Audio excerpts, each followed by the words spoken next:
இன்றைய புனித செப்டம்பர் 1 புனித பியாட்ரிக்ஸ் டி சில்வா. இவர் போர்ச்சுகல் நாட்டை சார்ந்தவர்.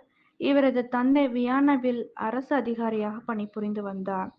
இவர் தன் வாழ்வின் பெரும்பகுதியை இசபெல் அரசியினுடைய அரசவையில் ஆலோசகராக செலவழித்தார். இப்படி இருக்கையில் இவர் இறைவனின் சிறப்பான அழைப்பை உணர்ந்தார். ஆதலால் இவர் தான் வாழ்ந்து வந்த சொகுசான வாழ்க்கையை உதறி தள்ளிவிட்டு டொலேதோ என்ற இடத்தில் இருந்த சிஸ்டர்சியன் சபையில் சேர்ந்து துறவியாக வாழத் தொடங்கினார்.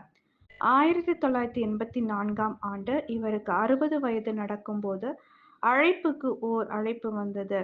அதனால் அவர் அமல உறுப்பியான புனித கன்னிமரியா என்ற சபையை தோற்றுவித்து தான் இறக்கும் மட்டும் அச்சபையின் மூலம் மரியாவின் புகழை எங்கும் பரப்பினார்.